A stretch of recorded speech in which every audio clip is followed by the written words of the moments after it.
So today marks the 35th anniversary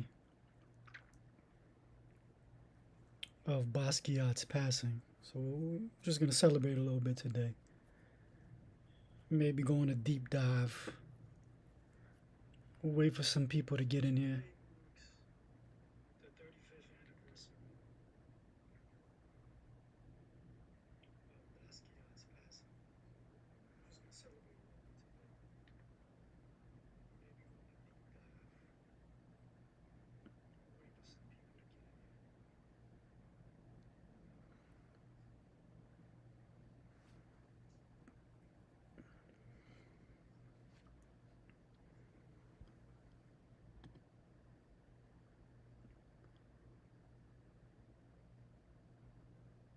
Just a little brief history on Jean-Michel Basquiat. If you don't know, now you know.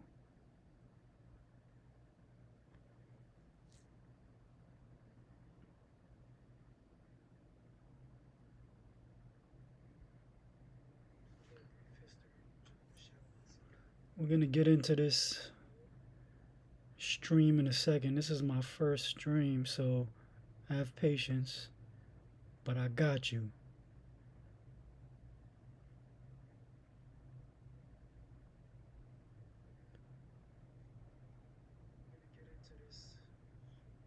This is the 35th anniversary of Basquiat's passing.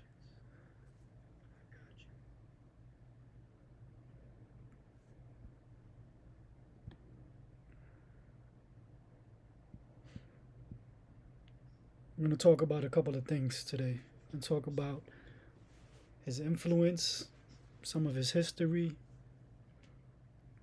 Might watch some documentaries, check out a couple of interviews.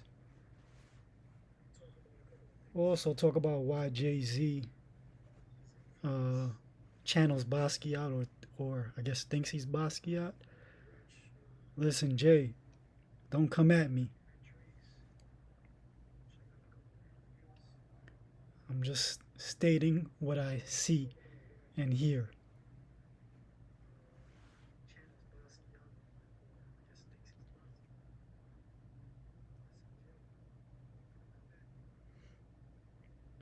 All right. So let's get it started.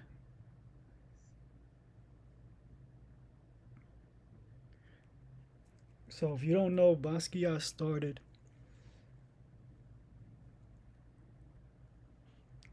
as technically as a graffiti artist, but we'll say he started as an artist, right? He was always an artist. But his first medium was graffiti. He created a little group called Samo. Samo kind of really stood for like same old shit. And he started that with Al Diaz. We'll get into a little bit of Al Diaz as well. We'll show an interview or two from him just so you guys could be up to speed on it. They had a falling out. Um, it wasn't the best uh, relationship for them, but they had a little bit of falling out. But they definitely helped each other. They grew as artists, but then Basquiat, once he met the the artsy crowd, like the real New York City art crowd, he kind of like jumped ship a little bit. But I don't want to say jump ship because maybe he had some other things in mind, and maybe him and Al Diaz weren't seeing eye to eye on some things. Maybe they just grew apart. Who knows?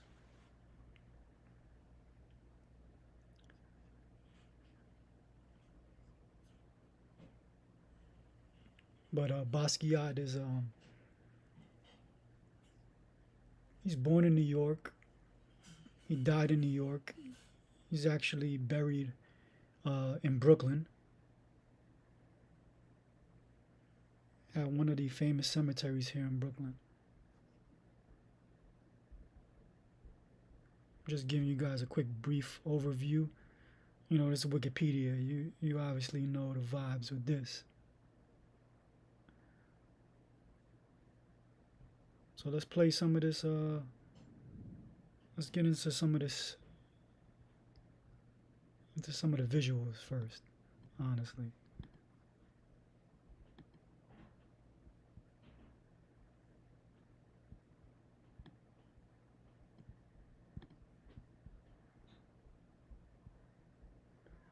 Let's start with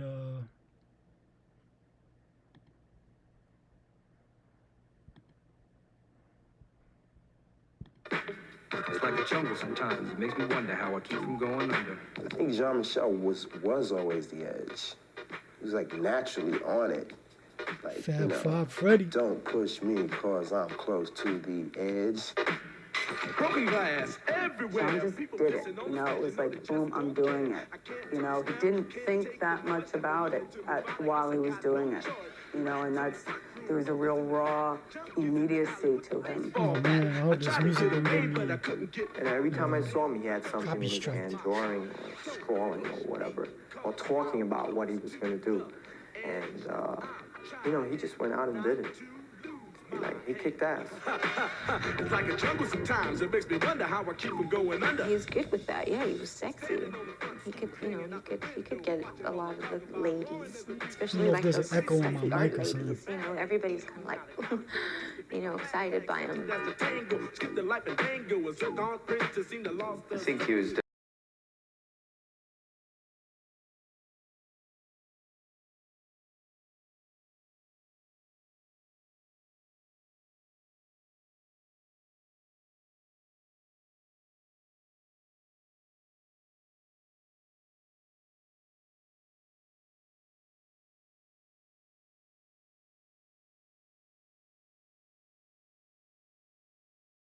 under.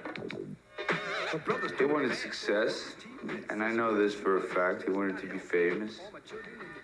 He wanted people to always talk about him, like what we're doing right now. I'm sure he's probably like laughing in his grave, going, look at these guys. They're still talking about me. Certain membrane. Sometimes I think I'm going to sin. I swear I might hijack a plane. Don't push me. Call. Close to the edge. Trying not to lose my head. Jean-Michel Basquiat died of the consequences of a $1,000 a day drug habit. He paid for his drugs by selling paintings for up to $50,000 a canvas. Sheesh. $1,000 a day drug habit. Since he died in 1988, his paintings have increased in value tenfold. There's something mythic about the story of Jean-Michel Basquiat. There's the myth of the suffering that's artist, Greenwood. of someone whose inner torment is so intense that he eventually destroys himself, like Van Gogh or Jackson Pollock. There's the rock star myth of someone who achieves wealth and fame so rapidly and so young that he can't survive its excesses. He destroys himself with self-indulgence, like Jimi Hendrix and Janis Joplin. And then there's the myth of the black artist, who's celebrated for his raw genius, but who's ultimately destroyed by the aggressive neglect of racism, like Billie Holiday and Charlie Parker. Between 1980, when he was 20, and 1988, when he died, Jean-Michel Basquiat had become the most successful black painter in America. Arguably, the most successful black painter in the Western tradition.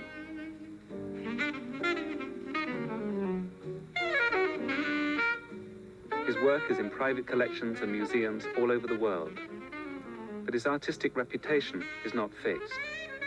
Some argue that his success was produced by the hype of the New York art world at its most greedy and vacuous, and he'll soon be forgotten. Some argue that he'll be judged as one of the most significant painters of recent times, with a place assured in art history. Nothing is certain about Jean-Michel Basquiat, not even the facts of his childhood. Mythology has it Nothing is that he certain, was a but they child know, of the they black know he had ghetto, $1,000 poor a day and drug unschooled. habit, right? The truth emerges that his father was an accountant from the Haitian middle class. Jean-Michel grew up in a Brooklyn brownstone and went to smart schools. His Puerto Rican mother took him on trips to galleries and museums. But another truth emerges, that Jean-Michel was a profoundly unhappy child who felt himself damaged by the violent breakup of his parents' marriage. Well, that's how he learned. There was continuous hostility between him and his father, Gerard Basquiat, and he spent all his short life in conflict with parental authority. I want to talk more about that period that you said was the worst period of your life. Do you mind talking about it? With the time when you were on the street and living in the park? Sure. Yeah, because I was, again, I was really naive person, and I just left home and I didn't even think about how I was going to eat or anything. Why'd you leave? You just decided, I can't stand this anymore? I was smoking pot in my room. My father came in and he stabbed me in the ass with a knife. And then, I thought I'd better go before he killed me, And how old were you? Yeah, that's the Tamara Davis that It's like a jungle was sometimes. part It makes me of wonder how I keep Half-Baked. from going under. It's like a jungle sometimes. It makes me wonder how I keep from going under. I believe she directed Half-Baked. When I first left, I got into this boys' home. That was mostly criminals and stuff. And then I went out with these guys, and then they mugged somebody, and I was with them, and then that didn't seem to be the right thing. And then I left the boys' home. I was living in the park, panhandling, drinking wine with winos. I really don't know how I got through that. Just walking around for days and days without sleeping, Wow. eating cheese doodles or whatever, or just. And what were you thinking about then? I mean, what was like your vision of... It's not funny to me. Cheese doodles. Because they're only 15 cents, that's why. My son said, Daddy, I don't want to go to school because the teacher's a jerk. He must think I'm a fool. And all the Everybody's rich. That's what you think. You think everybody's rich, no matter who they are. You see people in a restaurant, you're like, oh, those fucking rich people. And you hate them, of course. Yeah, you just say, oh, for $3, I could, make myself a dinner, You see people spending $25. Everybody just seems rich, and you're really bitter, and you hate everybody. to the doctor, sewed the arm on again. Stabbed that man right in his heart. Gave him a transfer for a brand new It's start. real vintage New I was York right determined not to there. go home again.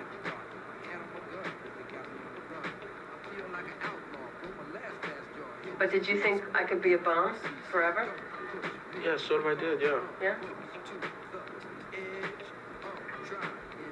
I couldn't be a bum. I thought I was going to be a bum forever. It's like a jungle sometimes. It makes me wonder how I keep from going under. After months of street life, Jean-Michel did return home and added one final school to a long list. It makes me wonder how I keep from going under. Jean had many lives going on when he was in high school. Jean was stoned. Jean used drugs in high school.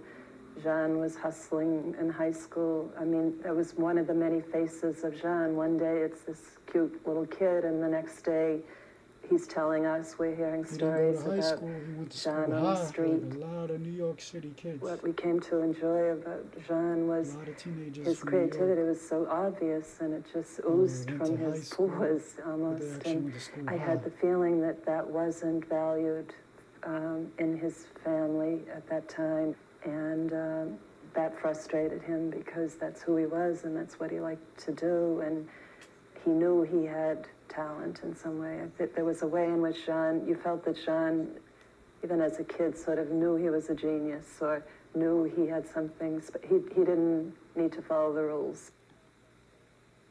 It had to be something that had to do with art. If it wasn't for art, it was no good. The kids had to keep a journal. He wouldn't write a journal. He would draw a journal. I mean, this is indicative.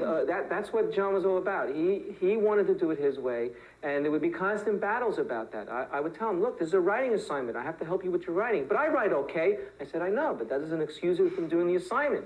Now, that's a rule, right? He did do some writing for the school newspaper, and I remember at first being surprised Jean could write or would write. Basquiat And was a I've wild looked back recently and seen some of the articles he did, the original Samo article about, and it was a whole little story about a man shopping for a religion and same old thing, and a few different articles Jean AKA wrote, and high I'm school. saying to myself, Jean wrote for the newspaper. He didn't just in a semi-trance do drawings A for lot of us New when York we City had to fill in kids some went spaces. to school high. I was when they went looking to for high a school. practical religion, one for the whole family, and I noticed your ad in The Voice. I said to the man in a lime green suit across the desk. So what kind of a religion were you interested in, he asked. Something Eastern, Western? We're running a Zen Buddhist 2-for-1 sale this month. I sort of wanted something provocative yet normal.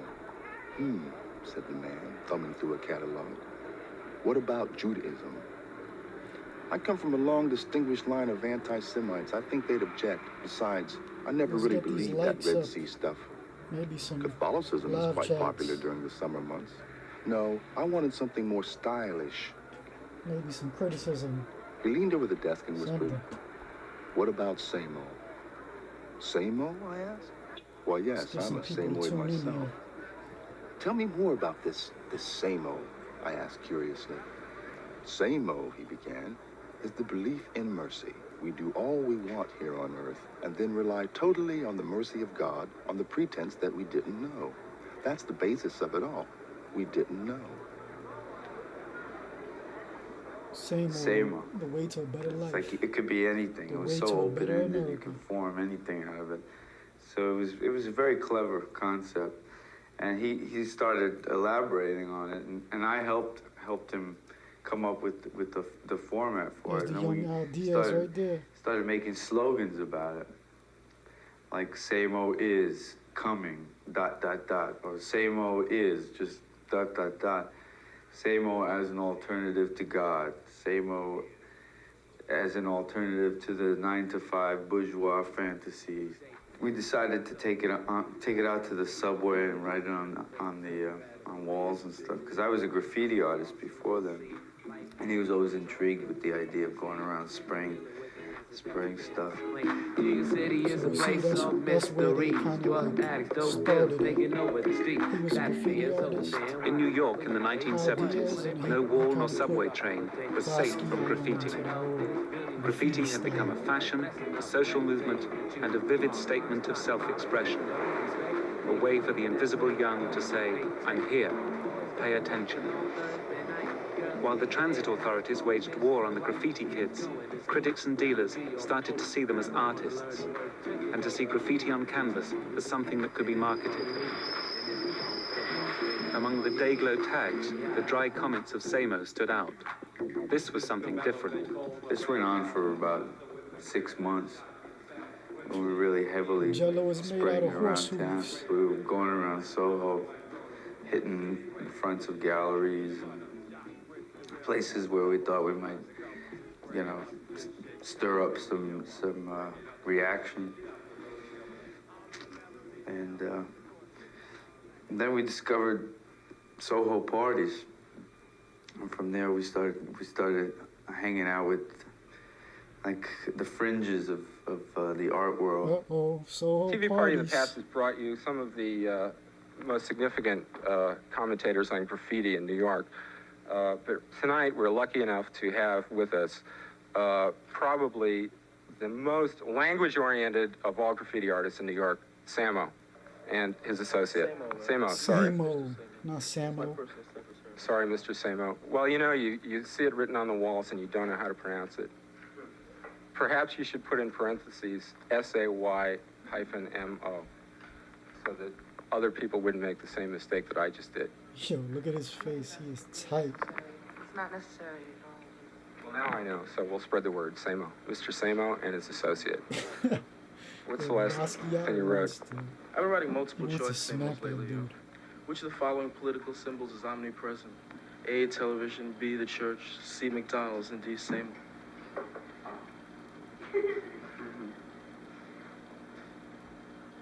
Well, let's take some phone calls and perhaps readers can answer that question. Hello? Hello? Yeah? Oh, hi. Could you get my name on the list for the Mud Club? Can we get your name on the list for the Mud Club? New York was a lot different then. You could basically live in the East Village for with a few $100s a month. And, Jean-Michel didn't even have that. He was always, like, staying with friends. It was a good time for anybody who was trying to be an artist or be a musician or do something creative because you could afford to live here. And there was a real scene, there's a real community of young artists, musicians, writers, whatever. Shout out to you guys for tuning in. Appreciate it.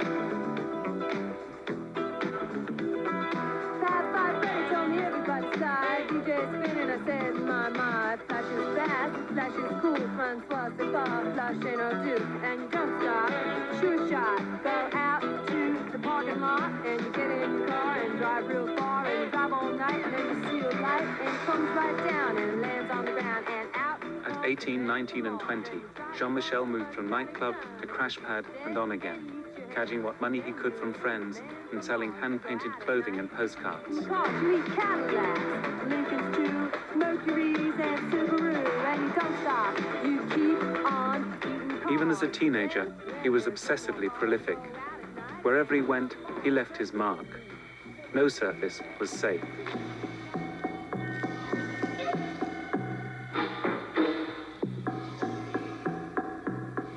Jean-Michel had been hanging around on that scene for a while, you know, crashing parties just to eat the food at openings and crashing here and crashing there.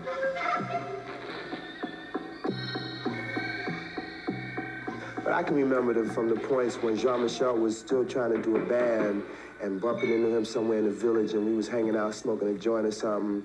And Jean was like, yo, man, I think I'm gonna start making paintings. I'm gonna make them look like my work did when I was a kid. Like he just had this idea. Jean-Michel Basquiat told anyone who'd listen that he was going to be a famous artist. Some people believed him. He got himself included in public exhibitions, although he had no money for stretchers or canvas. In 1981, he was one of the sensations of the group show, New York, New Wave. I went to see his work in a small apartment of a girlfriend, and he had only some drawings there. Then we had a coffee and I told him that I really liked his work, but he didn't have any paintings, he didn't have any canvases, and I didn't have any program for him in the gallery. If you know anything about Picasso, right? So Picasso, he said something along the lines of like being childlike as an artist, and that's what keeps you being a great artist. Something like that. I know I just butchered it, but Basquiat kind of had that same vibe where he knew that he wanted to be a great artist, but then he was reverting back to his old images and old style when he was like growing up as a kid, just sketching and drawing and like having it not be perfect and very like childlike. Gallery, because I was making a show called Public Address. And immediately Jean-Michel jumped up and down and said, I fit in that show.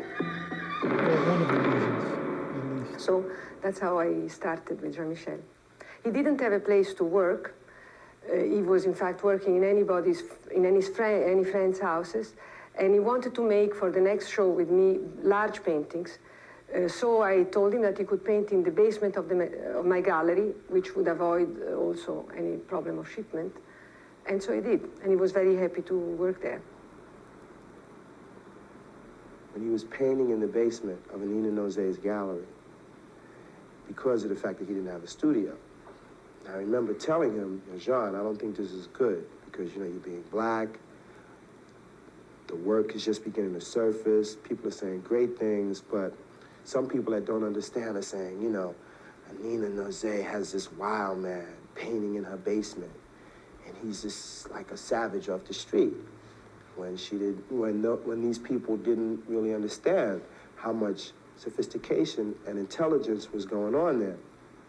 But Jean, at the same time, would play with that because he understood that some people saw him like this, right? So he would play with that. Like, I remember him telling me how Anina would bring, she's like, yes, he's down there painting.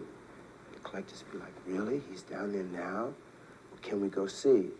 And then she'd say, well, Jean, is it all right if I bring so-and-so down here to see your work? He wants to buy 5 or 6 paintings or whatever.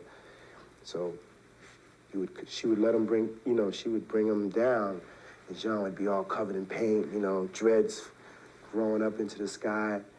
And I remember him telling me one time how he'd be painting, and he'd turn around and they'd be there, and he'd walk towards them like with the brush, all full of paint, and he'd be all freaked out, So he would play with them, you know, like he would work it. But then eventually he did realize that it was a bad thing to be in this basement painting of the gallery, you know, because they were literally hauling the paintings out wet. The temptation to experience this new discovery was irresistible.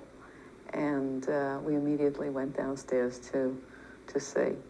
And in fact, there was this very energetic, very exotic. Shout outs to Basquiat for being a great artist. He kind of like paved his own way and had his own style at the time when I guess it was a little reckless to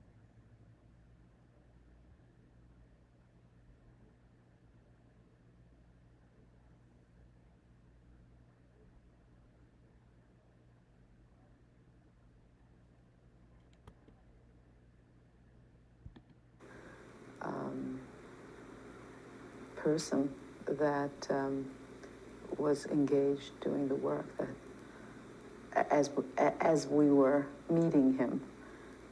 Actually, he was engaged in more than his work. He was actually engaged in, he had a book of Twombly in one hand, and he was painting his paintings with great freedom with the other hand. And when we first saw it, there was a little bit of suspicion until you realized that it really, it had nothing, it was just the input of the image, not the, you know, he was a totally individual person doing these incredible pieces, but he needed something to kick it off into a formal sense.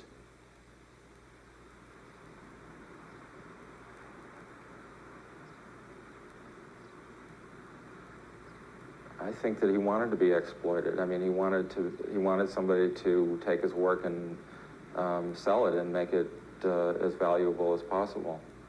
He was a young guy and he was black, so it's easy to, you know, have this kind of babe in the woods scenario, but he wasn't stupid. He knew what was going on, and I think if he was exploited, he just didn't care because he felt like it was part of, he was going along for the ride, and it was working, and that he could always make more work. So if I think that he was more concerned with production and the future than with what happened to what he made 2 months ago. I mean, he certainly complained about every dealer he ever had, but I think that in some cases it's been blown out of proportion. I mean, you know, if you believed what you read, you would think that Anina had him chained in the basement and, you know, like went down there to, like, you know, give him food and drugs, and then he wasn't allowed out. I don't think it was like that. He was having a good time.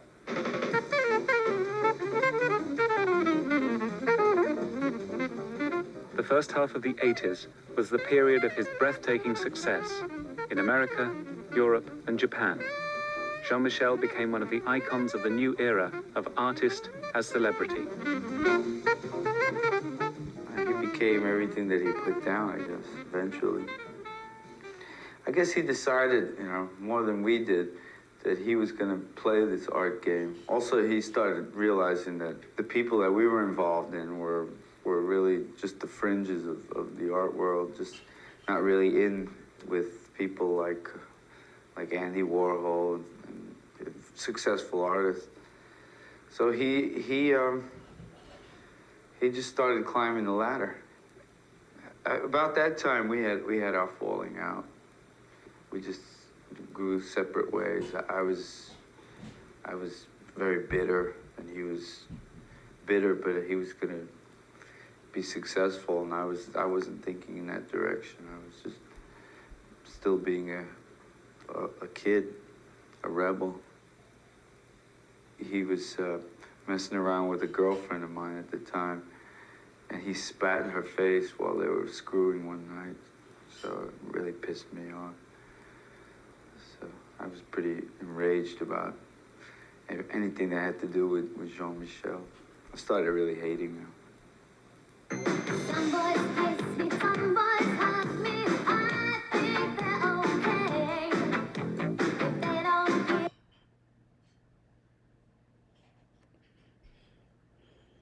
Yeah, that was one thing, right? He was with Madonna. He was with a few. He definitely was with a few women that were part of the scene. Maybe even some guys. But Madonna was one of the ones that was around.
Let's check out his impact on hip hop.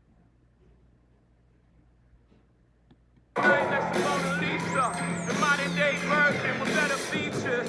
Yellow Basquiat in my cushy corner. Go ahead and lean on that. Blue, you own it, oh, what a feeling. That's Jay-Z rapping about owning Jean-Michel Basquiat's painting, Charles I. He's also reported to have purchased the painting Mecca 8 years ago for $4.5 million. A bargain when you consider that earlier this year, one of Basquiat's paintings sold for $93 million at Christie's. Another for $51 million at Sotheby's.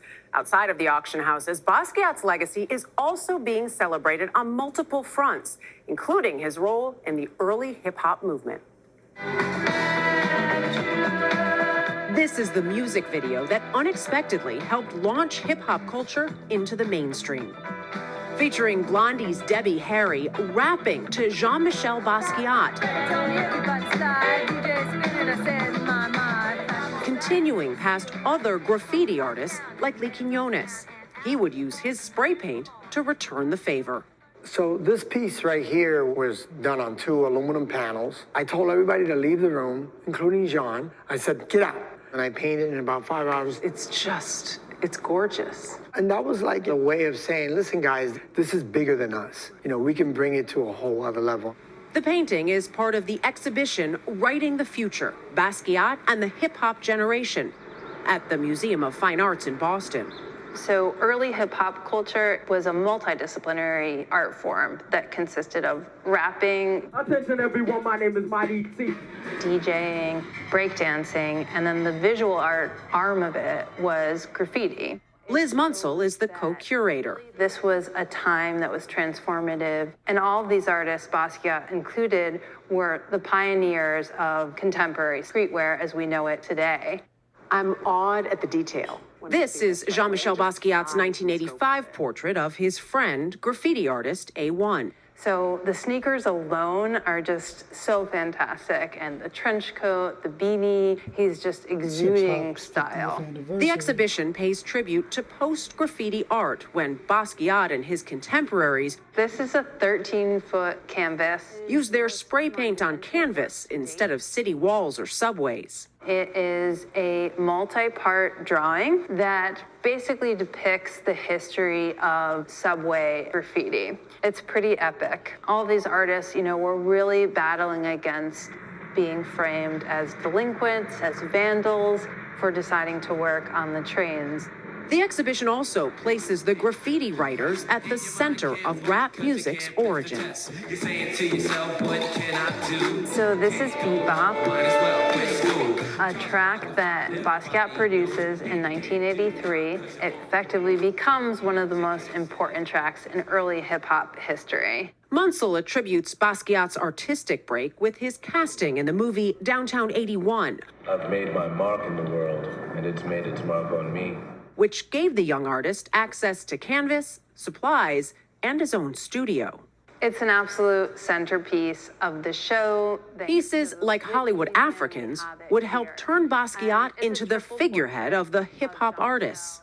This painting is paying homage to Hattie McDaniels, who was the first African-American to win an Academy Award for her role in Gone with the Wind. He really invented a vocabulary all of his own through choices like gangsterism as well as heroism.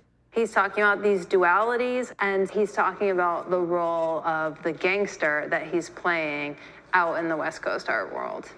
Today, Basquiat is a conquering hero of the art world, cemented in 2017 when this untitled work sold for an astonishing $110 million, prompting one dealer to claim, quote, he's now in the same league as Francis Bacon and Pablo Picasso. Sheesh. Experience powerful Dyson suction for...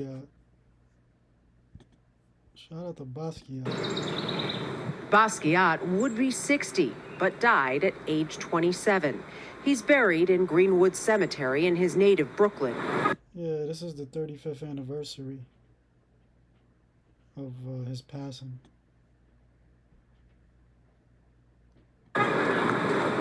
It's just a few miles down the road from Barclays Center, where at various times this past season, the NBA's Brooklyn Nets sported uniforms and a court inspired by Basquiat. Yeah, I mean, he was a very impactful artist. We had a chance to talk to the Nets' Kevin Durant about it.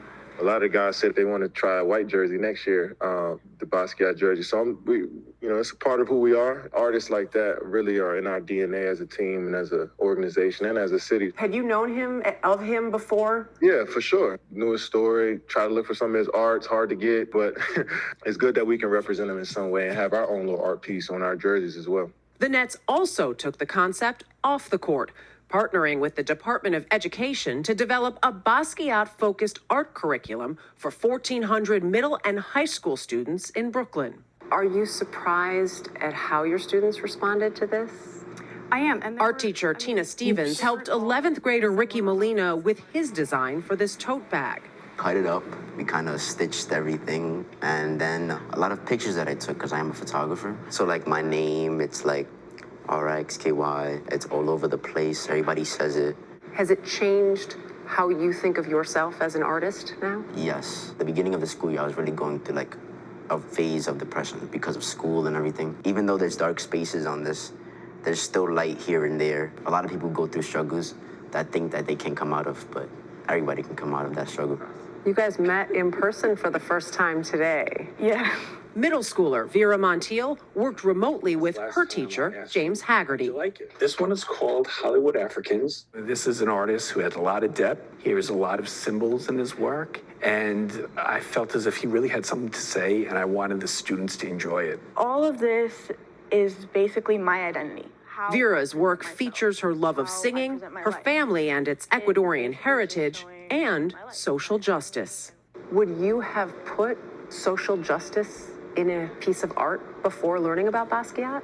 Definitely not. I did not see that as art. But learning about it and how he was Like, he would always talk about that through his art. That made me rethink that, no, this does mean art. This is art. I can put it in my work. It makes art even more powerful. Yes. Artists like Basquiat and Lee Quinones didn't have access to that kind of education in school, which once upon a time forced them and their groundbreaking peers underground. Most of us ran in the shadows because we had to. But not anymore. It's amazing to be in a museum and see the work just the way we wanted it to be. The exhibition in Boston runs through July 25th, and the artwork of about 150 students will be on public display at Barclays Center August 8th and 9th. Yeah, Basquiat was definitely the man. If you see right here, he was even credited with hip-hop being... Including his role... He was even credited with introducing hip-hop to the mainstream. In the early hip-hop movement. This is the music video that unexpectedly helped launch hip-hop culture into the mainstream. Featuring Blondie's Debbie Harry rapping to Jean-Michel Basquiat.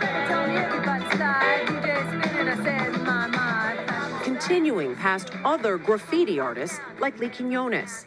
He would use his spray paint to return the favor. So this piece right here was done on 2 aluminum panels. I told everybody to leave the room, including Jean. I said, get out. And I painted in about 5 hours. It's this.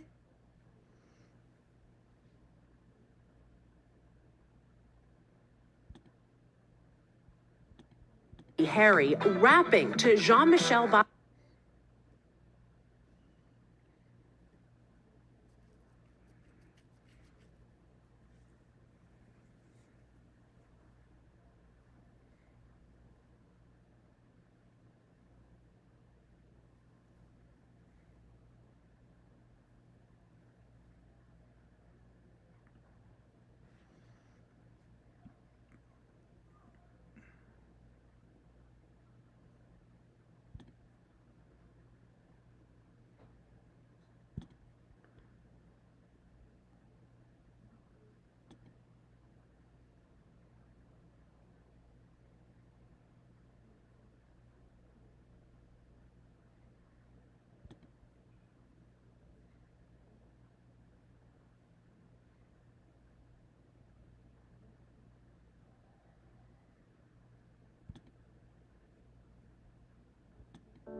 No pienso en arte cuando estoy trabajando. Trato de pensar en la vida. Hoy, desde Street Art Málaga, os presentamos a Basquiat, uno de los artistas contemporáneos más importantes del siglo XX y que sin estudios de arte y viviendo en la calle, hizo graffiti y luego arte urbano con el seudónimo de Samo. Esto le hizo ganarse una fama sin igual. Basquiat en español. En los años 80 en Nueva York y luego en todo el mundo. Esta es su historia. Jean-Michel Basquiat nace en el año 1960 en Brooklyn, Nueva York, en una familia acomodada, siendo el mayor de 3 hermanos. Su padre era un contable de origen haitiano y su madre diseñadora gráfica.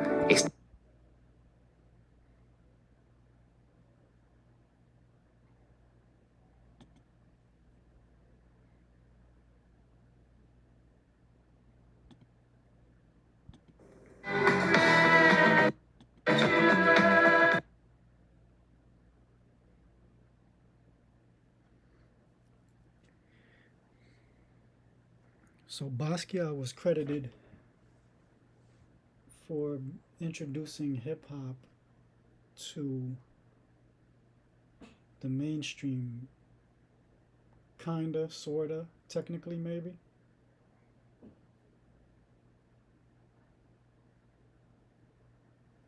Like we can see here. You see here what's going on.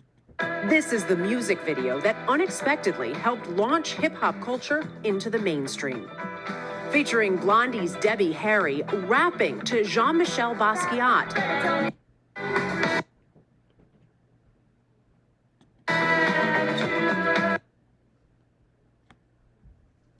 See? Blondie's Debbie Harry started rapping to Basquiat.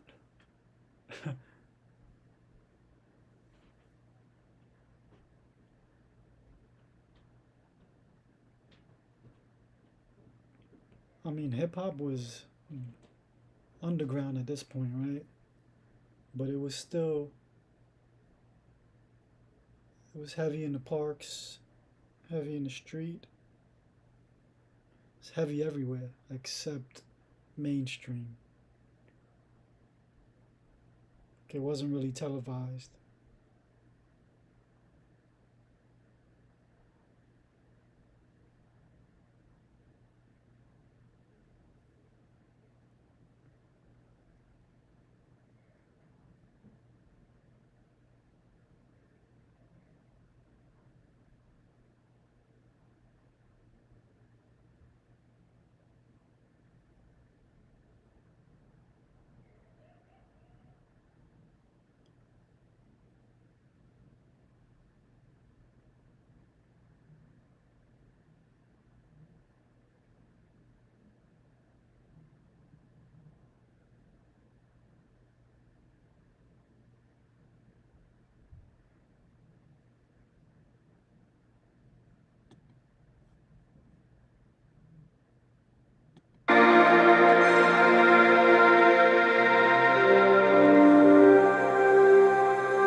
It was Christmas.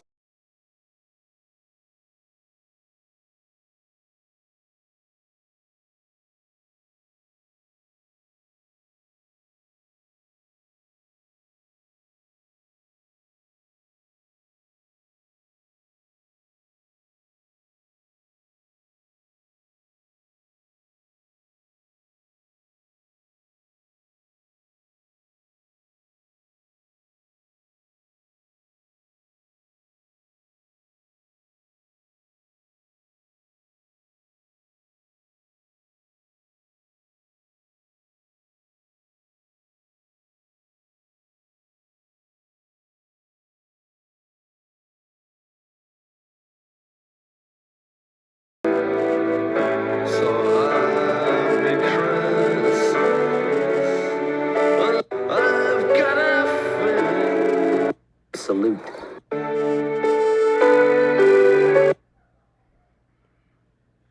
Yeah, I hope this doesn't get flagged or clipped because of this music. But shout outs to David Bowie. Shout outs to everybody else who was involved in this.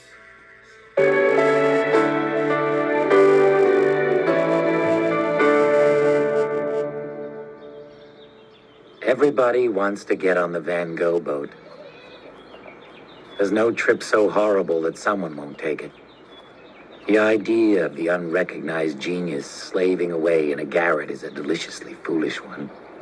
We must credit the life of Vincent van Gogh for really sending this myth into orbit. I mean, how many pictures did he sell? One? He couldn't give them away. He has to be the most modern artist, but everybody hated him. We're so ashamed of his life that the rest of art history will be retribution for Van Gogh's neglect.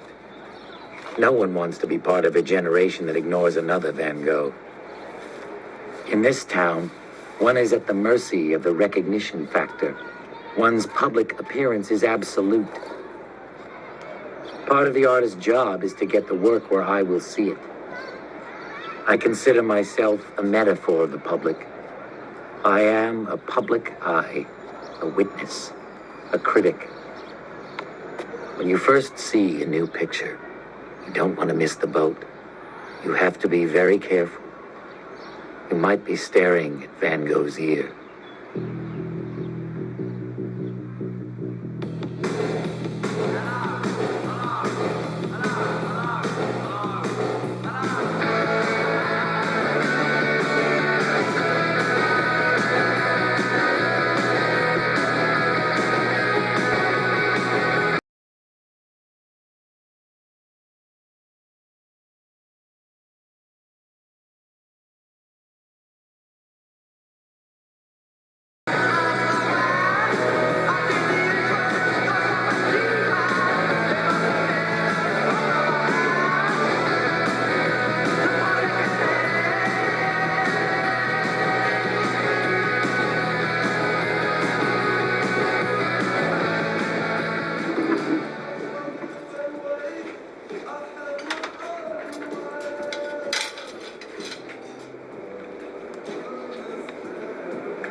Willie Mays. What do you say? Nurse! Oysters Rockefeller and a lovely if we say pour plaisir. We don't serve that here. Fine, Gina. Cheeseburger and a coffee. That's Renee. Writes for art form. Fucking rainbow.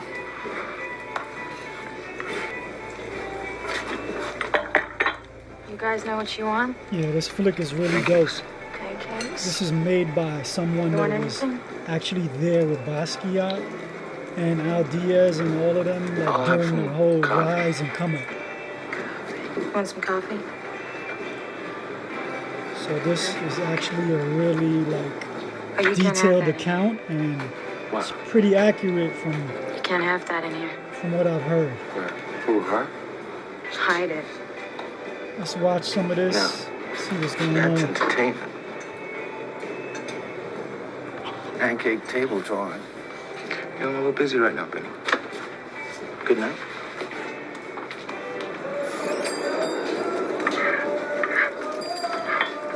What do you think? What? What do you think? It's pretty good. It's me.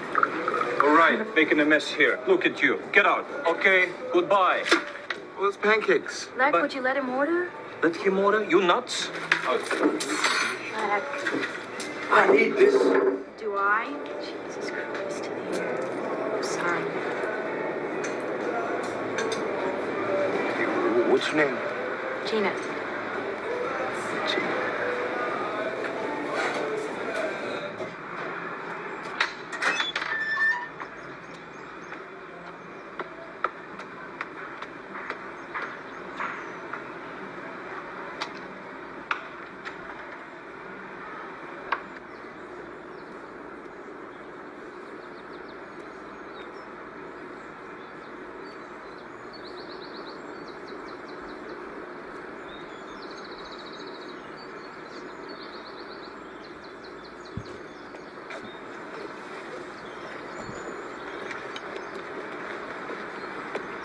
Hey, Mom.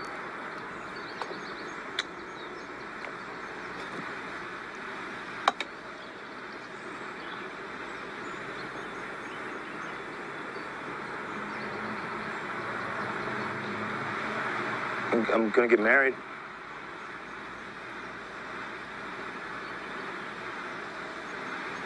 You like it here? It's okay.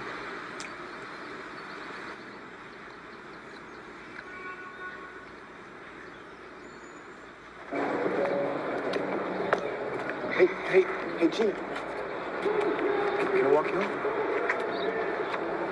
Sure.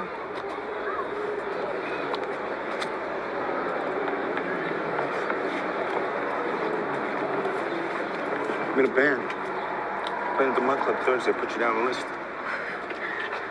I hate the Mug Club.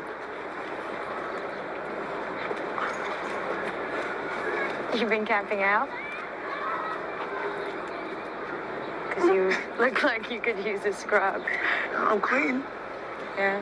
Yes, smell me. I always smell good. I don't know why. I just do. I'll take your word for that. Just come Thursday. Nah. Too many party girls. Party girls. I wouldn't know about this.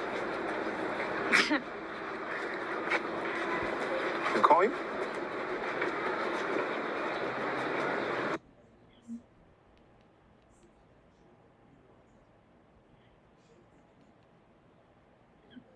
Got clipped.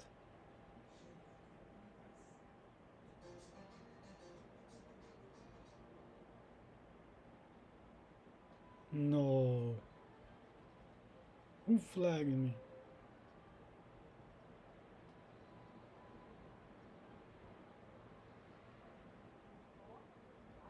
Who flagged me?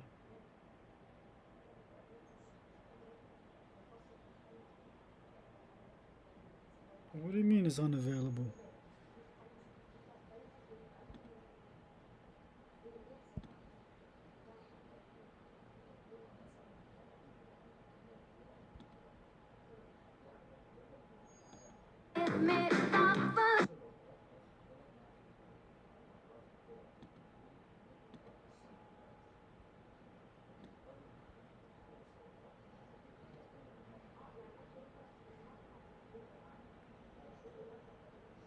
Don't tell me we got clipped. Are we live?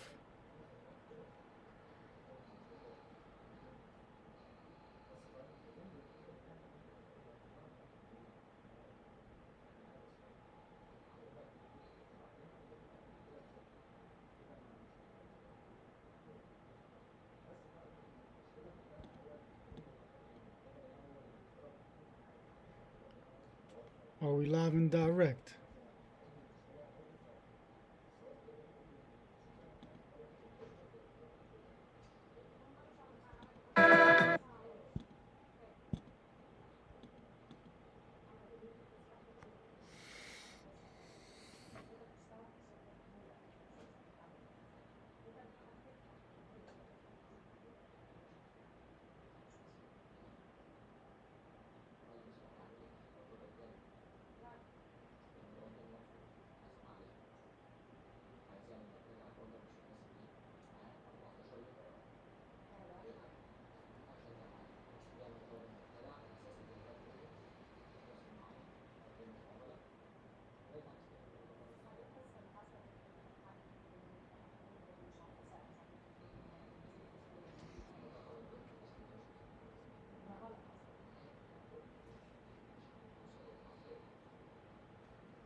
Oh, we back?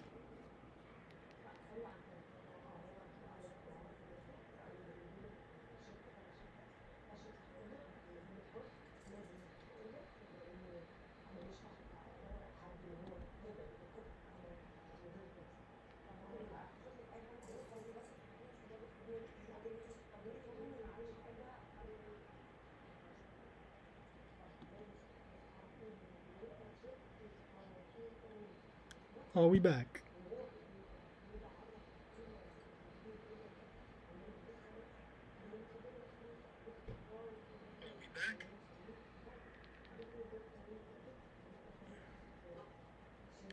Yeah, they try to clip the stream. I'm giving y'all too much exclusives there.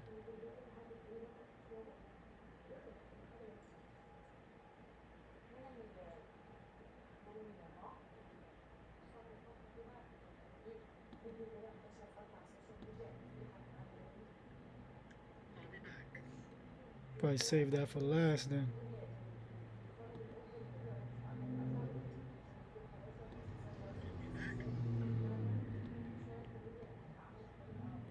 Alright, this is what y'all want. Y'all want to see Jay-Z? Y'all want to... You want to see 50 Cent talk about Jay-Z?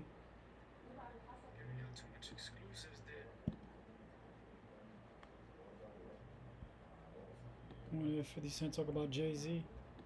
I wasn't in the ad Right. because of look, Jay-Z and them was putting it together. Mhm. So I think they still harbor some energy towards me. You think you were purposely left out of the ad? No, no. Oh, okay. I don't think. I think that they were saying the NFL had some issues with me that I don't know what those issues are. Like I don't. What is the issue?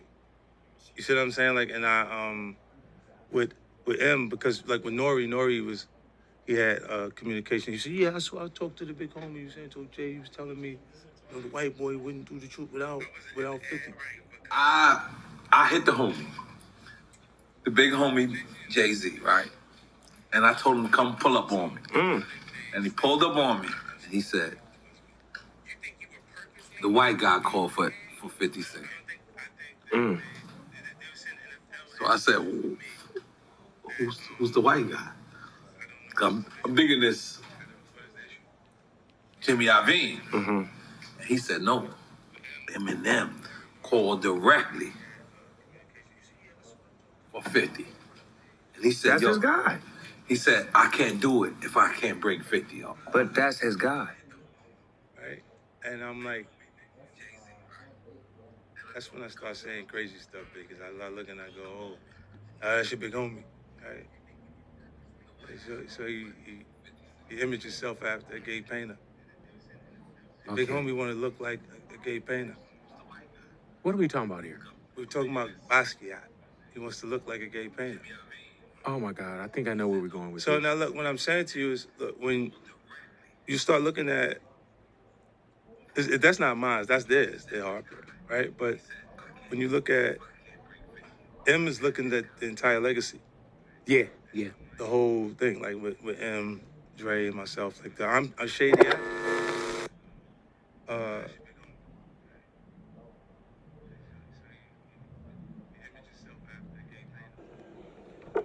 Hey, this is another episode of Candace Michelle Views, where I give my opinion on what I am viewing on any mainstream media platform that you could think of.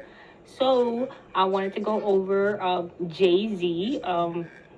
Everyone knows him. He is a big star, A-list rap star, actor, businessman, a lot of things. And a lot of people have been discussing him lately with the connections with Epstein and Rothstein or whatever that other guy name is, and all the things. Okay, this is one of those rabbit holes, those deep dive rabbit holes that we're going in.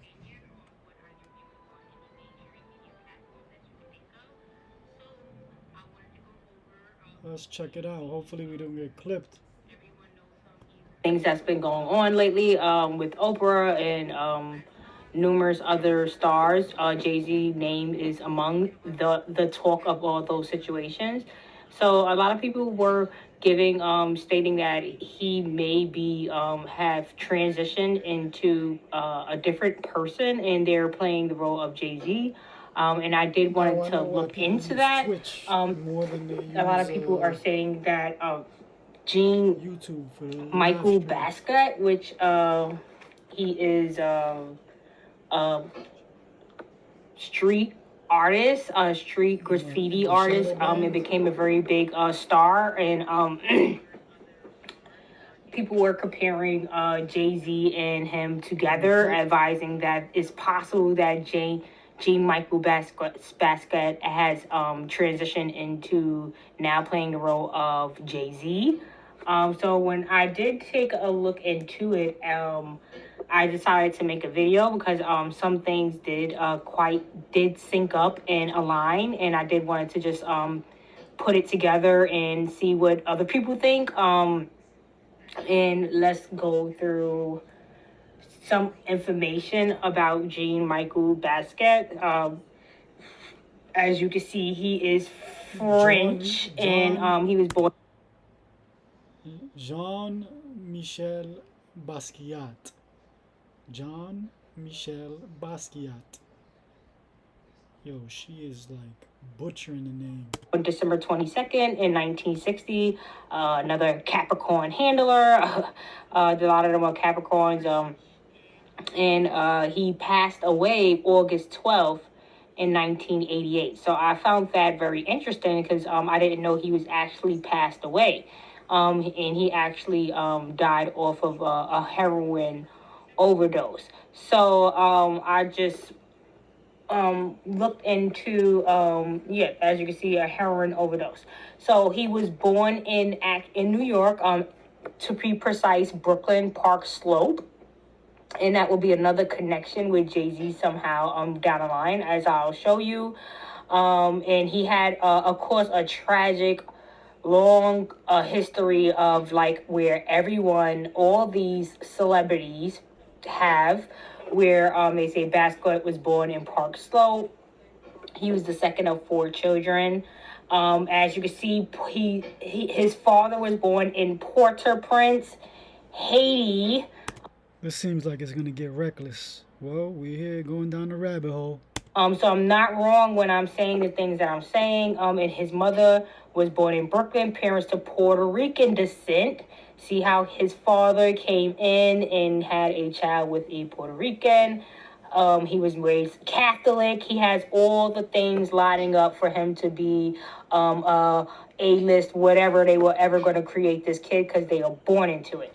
So, of course, in his childhood, I'm not sure how, but they're saying that he was molested and had someone, like, I guess, like gay type of molestation at a young age, and he went through excuse me, and he went through a lot of things. Right here where it says he was orally raped by a barber, dressed in drag. So this person, and they said as a teenager he was a prostitute on 42nd Street in Manhattan. And back in them days, especially the 70s and the 60s, 42nd.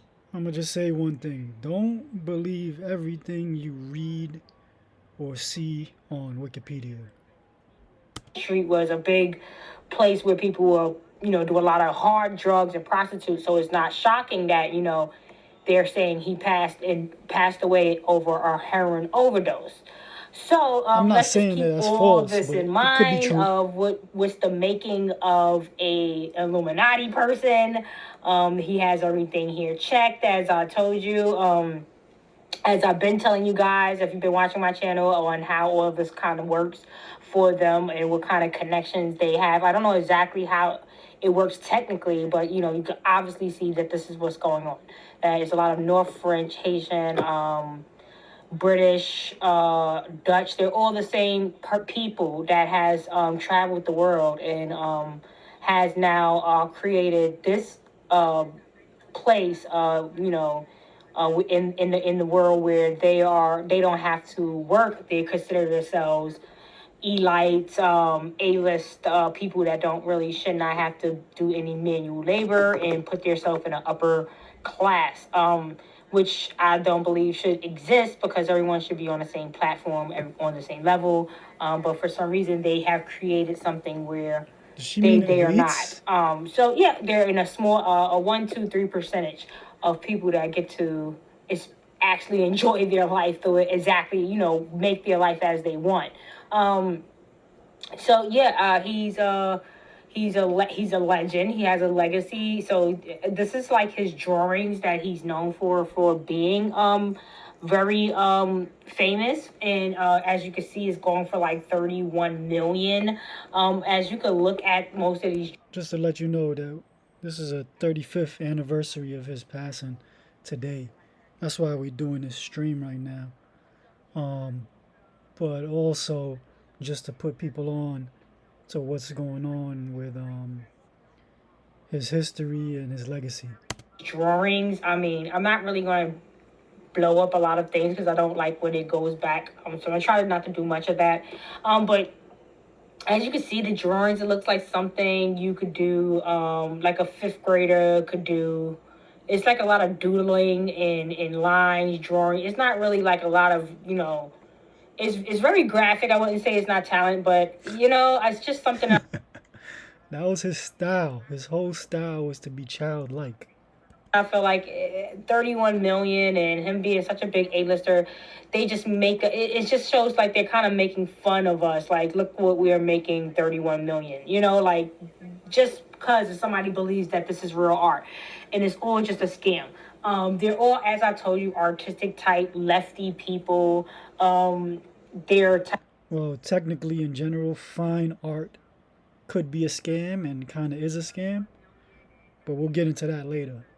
Type of culture or whatever they believe in. They're all from the left side of the world, and this is what they are. They have a way about them with the cartoon type, artsy type, sculpture type things they like to do. So anyway, so Basquiat, he identifies as bisexual, as they say, but majority of the time it seems like he was really photoed with this guy Andy Warhol, which, I believe he's a very rich, important man, because this is what they really are. They're really sex slaves to these people. They're really just here to be the concubines. They really like men a lot, way more than women. So, a lot of these men, especially French descent, are bisexual, and they do come and participate in these kind of activities with them. They're all in cahoots with the brotherhood type situation.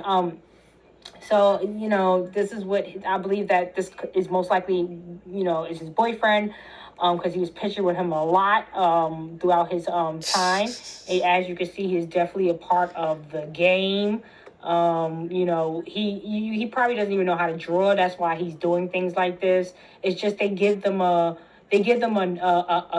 character so they could be this legend. They could create this legend, and they just play the role and enjoy the ride and of the luxuries that come with it. So, he's like drawing little doodle things for Maya Angelou. Like, this is like more for a kid's book, but this is Maya Angelou writing sophisticated poems, and they're making it seem like the street graffiti doodling is very sophisticated, just because, he plays the game properly.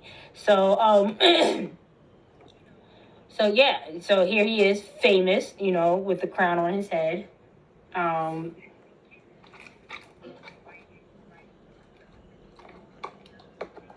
And then as you can see, interviewing Jay-Z. So we're gonna see how they kind of like sync together and kind of formulate where it made me create a video, believing that it's possible that this could be Jean Michael Basquiat now playing the role of Jay-Z, and now or always has been him in transition when he passed, of being the role of Jay-Z. Sometimes they make them play multiple roles, and since he is at a very high level of a role, a street artist, graffiti artist, of course, if he is going to transition, he's going to be a big A-lister rapper. So we're going to show you how it kind of like mix in. If you can see, the writing is all like strategic with the 2 and the 3 and the 20.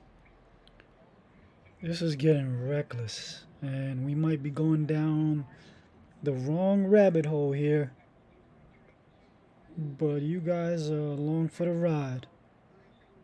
Yen, 10 yen. I already told you they live in, scientific times 10 scientific method. Everything is times 10 when you go in towards the behind the decimal. And this is the kind of people that we're dealing with, the nano type people, technology.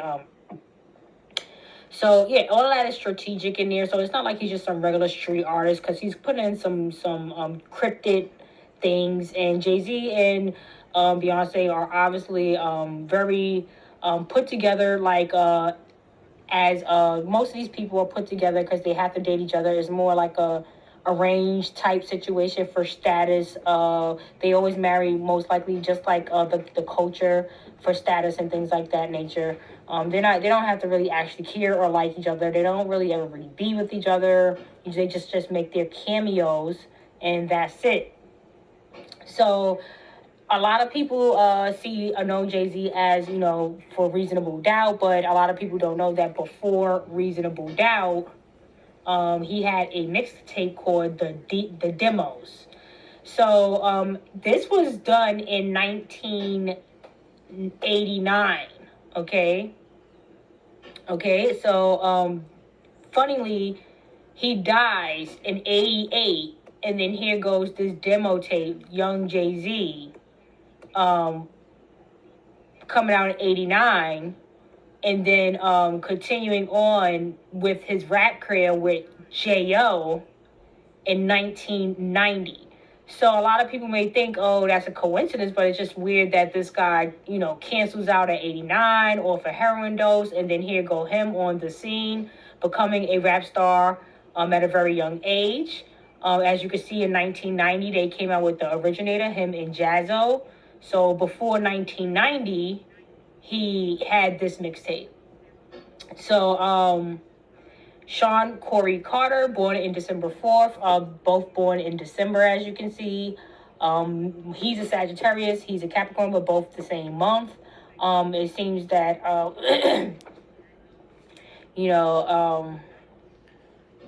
Jay-Z has, let me see what else. He was born in Brooklyn as well, New York. So we have that in common. And also, they said he had some song where it says 88s. I'm not sure what 88s, the song 88s mean with Jay-Z, but, that's the year that Basquiat died. So they say Jay-Z and J.O. had a Sirocco 1988. Check out Hove is. So, this year, and then the song with 88 is just also something that's sinking in, that it's possible that he, passed away and then moved on to this new character role. Okay?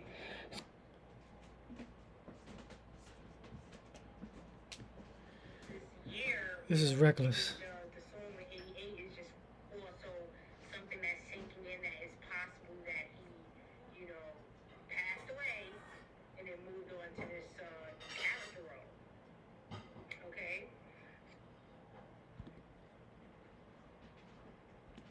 I hope this doesn't get flagged. I'm young black kid holding my nuts like cheer. Cause y'all was in the pub having a light beer. I was in the club having a fight there. Meet Jay before he turned into the gay painter Basquiat. And I'm like, that's when I start saying crazy stuff, because I look and I go, oh, that's your big homie, right? And so he imaged himself after a gay painter. Okay. Big homie want to look like a gay painter. What are we talking about here? We're talking about Basquiat. He wants to look like a gay painter. So how did Jay-Z transition into the gay painter? I'll tell you how. Through possession. If you don't believe me, listen, Jay will tell you himself. Natural. In my time, modern day Sinatra, so, I try to live up to that, I get possessed by the spirits. I get possessed by the spirits. Probably the frustration of the way I grew up probably has something to do with it, Oh, you think there's frustration in your art?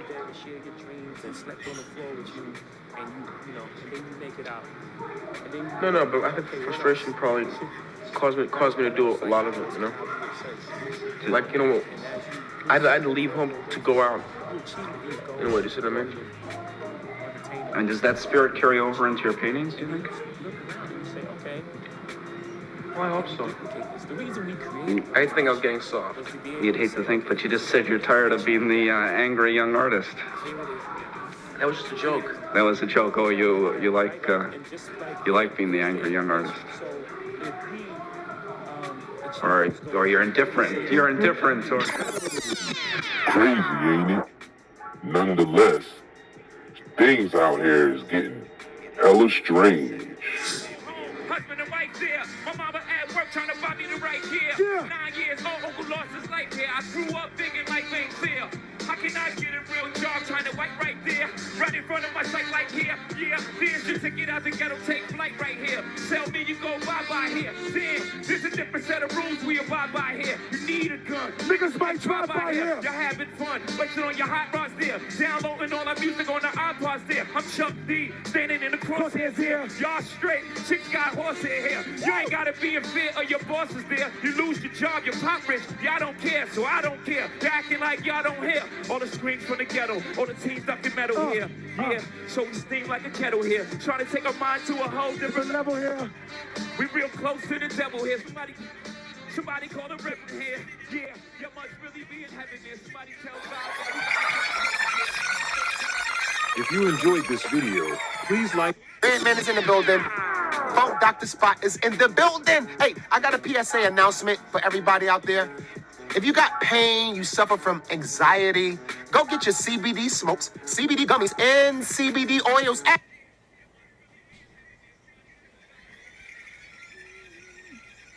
That was reckless.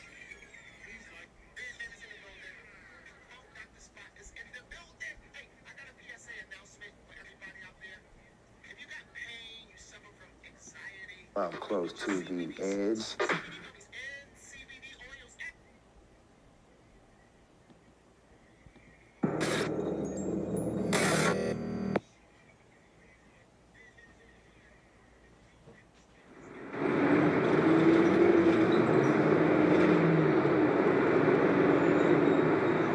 The Fun Gallery was begun in 1981 by Bill Stelling and the underground movie actress Patty Astor.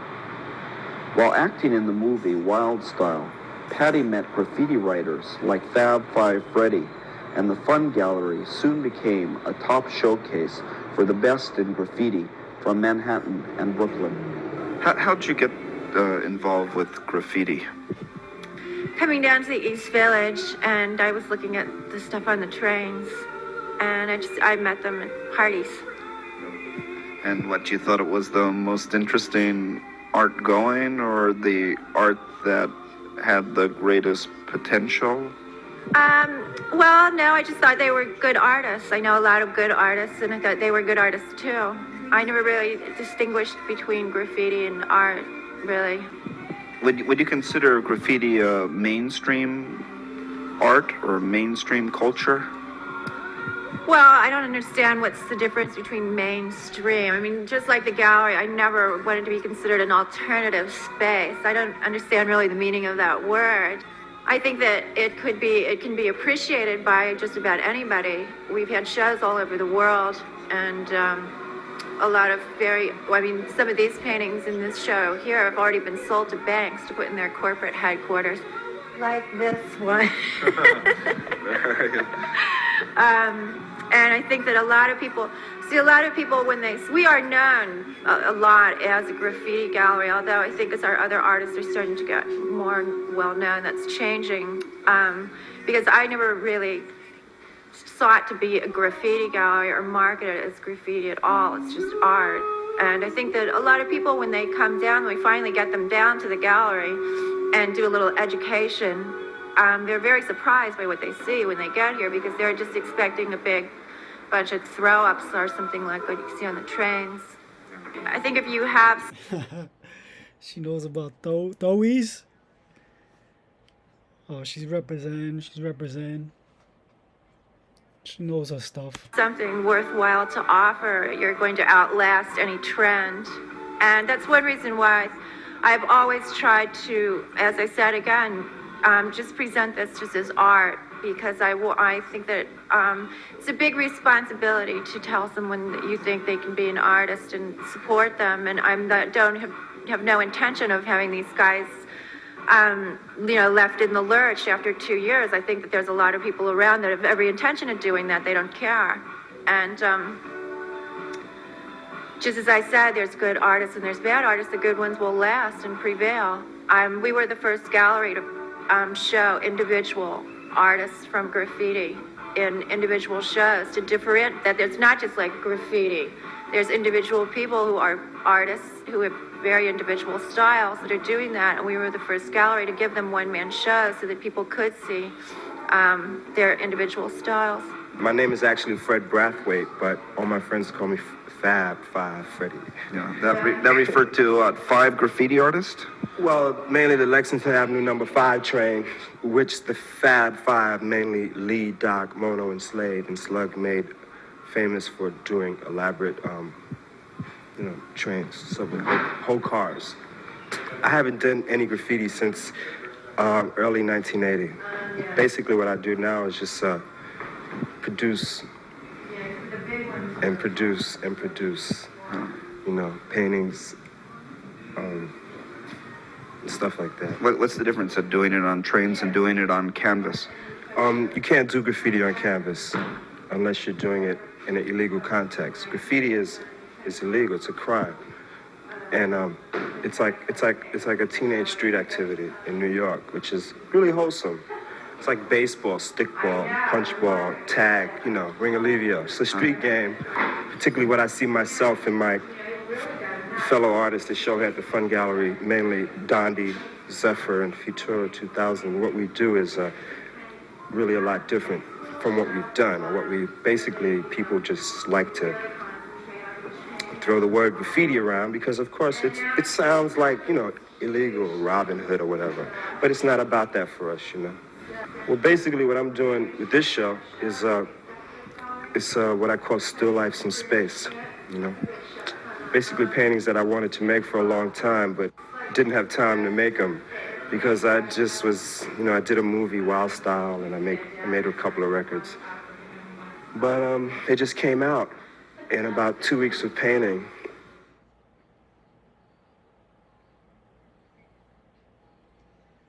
This is Jean-Michel Basquiat, a Brooklyn-born 23-year-old of Haitian-Puerto Rican descent whose rapid rise from street graffiti artist to international art figure has been one of the cultural wonders of the 1980s. In 1982, the prolific Basquiat seemed to be in every group show on Expressionism, had solo exhibitions at major galleries in Soho, Zurich, and Los Angeles, and still had the energy to produce this large show at the Fun Gallery in New York's East Village. The Fun Gallery specializes in graffiti art, and Basquiat's exhibition was a special event that demonstrates that he still identifies with his unique artistic roots. Graffiti artists express themselves by quickly drawing words and pictures on public walls, And although he has moved to paint on canvas, Basquiat has maintained a similar spontaneous approach. With little inhibition, the self-taught artist splashes paint, draws, crosses out, and draws again. This work is called Jawbone of an Ass, and it has Basquiat's familiar mix of words, pictures, and abstract brushwork. His crude images, like this carnivorous bird, may seem naive, but they reveal basic truths and are filled with knowing humor. On the upper left, Basquiat has crossed out the words Rodin's thinker and has painted a contemplative black youth in a ghetto hat. In the center is a list of names, mostly from ancient history. In simple block letters, Basquiat has written Alexandria, Hector, and Aristophanes, names which not only connote glories of the past, but also remind us of school and our own enculturation. Some names have been crossed out or deliberately misspelled, and when we read the names, we can almost hear their sound. Basquiat creates concrete poetry, and his art has been reproduced in literary publications like the Paris Review. We asked Basquiat about the words in his paintings. Where do the words come from? Real life books, television. Yeah, and you just skim them and start including... No, I mean, when I'm working, I hear them, and I just throw them down. Oh, yeah? Well, I mean, things like Punic Wars, I remember that was in one of your... Oh, that was from a guidebook on Roman history. And you had been reading it, and...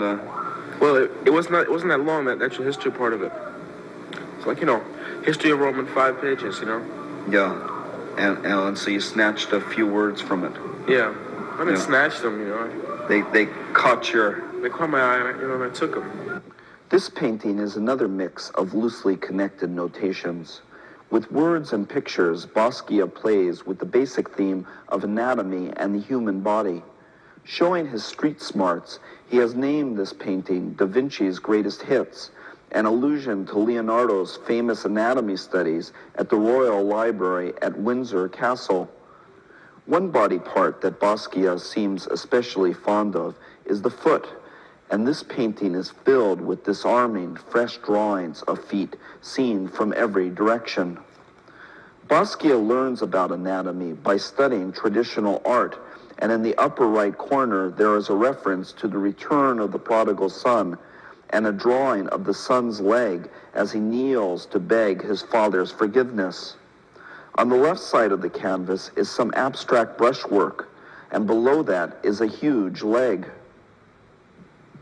The red, blue, and black lines remind us of diagrams on medical charts. The distortions of the foot are especially gross and seem influenced by another childlike artist, Picasso. All right, we're going to pick this Below back the up foot, later. a man... We're going to pick this back up later.